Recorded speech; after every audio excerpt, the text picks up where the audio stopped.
Hi everyone. इस video में हम अनबैलेंस करंट के बारे में देखेंगे कि जो सिस्टम में अनबैलेंस होता है वो क्यों होता है।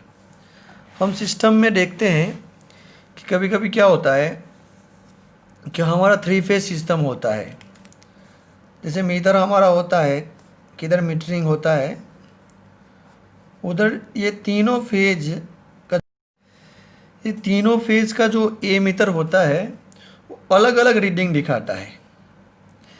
जैसे ये मेरा आर फेज का मीटर है वो 1 एम्पियर दिखा रहा है, इस सेकंड फेज का मीटर है वो 0.6 एम्पियर दिखा रहा है, ये थर्ड फेज है वो दिखा रहा है 1 एम्पियर दिखा रहा है।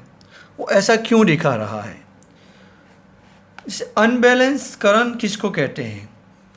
The difference in three phase magnitude and phases angle is called unbalance current. Magnitude और फेज एंगल में कोई डिफरेंस आए उसको कहते हैं हम अनबैलेंस करंट। अभी कितने टाइप्स का अनबैलेंस करंट होता है?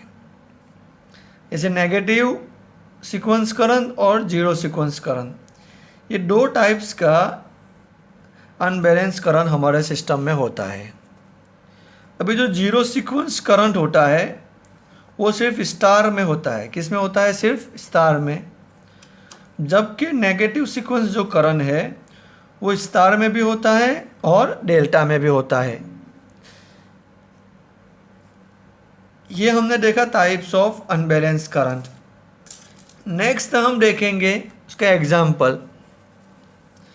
जैसे ये जीरो सीक्वेंस करंट है, एग्जाम्पल में हम देख रहे हैं कि 1 एम्पियर L1 में फ़्लो हो रहा है, 0.6 एम्पियर L2 में फ़्लो हो रहा है और 1 एम्पियर L3 में फ़्लो हो रहा है।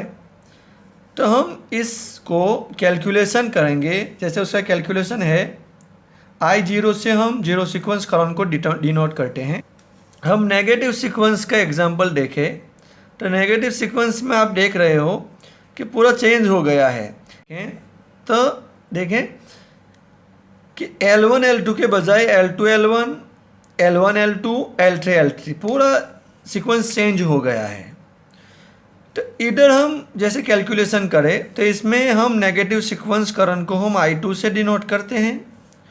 कैसे फाइंड करते हैं जीरो सीक्वेंस को और नेगेटिव सीक्वेंस को हम एक और अलग वीडियो में देखेंगे। थर्ड है कि जो अनबैलेंस करंट सिस्टम में फ्लो होता है वो किस कारण से होता है, किस कारण की वजह से हमारा सिस्टम में अनबैलेंस करंट फ्लो हो रहा है।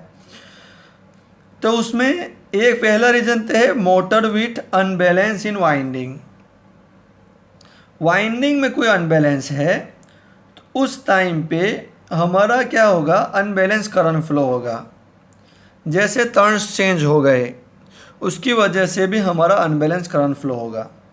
फिर unbalance voltage supply bye distribution system. अभी हम वोल्टेज हमारा जब अनबैलेंस हो जाएगा उस रीज़न की वजह से भी हमारा अनबैलेंस करंट फ्लो होगा। Third, suddenly variation in load. जब अचानक कोई लोड में चेंजिंग आ जाए उस टाइम उस रीज़न की वजह से भी हमारा अनबैलेंस करंट फ्लो होगा। और स्टार्टिंग में जब मोटर हम स्टार्ट करते हैं उस टाइम पे भी अनबैलेंस करंट फ्लो होने की शक्यता रहती है। ये हो गए किस कारण की वजह से अनबैलेंस करंट सिस्टम में फ्लो होता है। ये हम देखें what is the effect of unbalance current. यानी अनबैलेंस करंट फ्लो होने की वजह से सिस्टम में क्या क्या इफेक्ट आएगी। पहला तो है unbalance current lead to torque pulsation. Unbalance current क्या करेगा? टॉर्क पल्सेशन करेगा, यानी स्टक ऑपरेट ऐसे टॉर्क पल्सेशन सिस्टम में करेगा। इंक्रीज वाइब्रेशन, जब अनबैलेंस करंट होगा तो वाइब्रेशन सिस्टम में क्या इंक्रीज होगा। थर्ड, मैकेनिकल स्ट्रेस, यानी मैकेनिकल स्ट्रेस भी उसमें ज़्यादा हो जाएगा और मोटर ओवरहीटिंग भी हो जाएगा। मोटर क्या है? ओवरहीट हो जाएगा। ये है इफेक्ट ऑफ अनबैलेंस करंट। तो ये हमने आज देखा कि what is the unbalance current. Unbalance current किसको कहते हैं? टाइप्स ऑफ अनबैलेंस, कितने टाइप्स का अनबैलेंस करंट है, फिर उसका हमने एग्जांपल देखा। और जीरो सीक्वेंस करंट स्टार में होता है और नेगेटिव सीक्वेंस करंट स्टार और डेल्टा दोनों में होता है। फिर अनबैलेंस करंट फ्लो होने के रीज़न क्या क्या है और अनबैलेंस करंट फ्लो होने की वजह से सिस्टम में क्या क्या इफ़ेक्ट होती है, वो इस वीडियो में आज हमने देखा। आई होप कि आपको इस वीडियो में समझ में आया होगा कि अनबैलेंस करंट क्या होता है। Thank you for watching.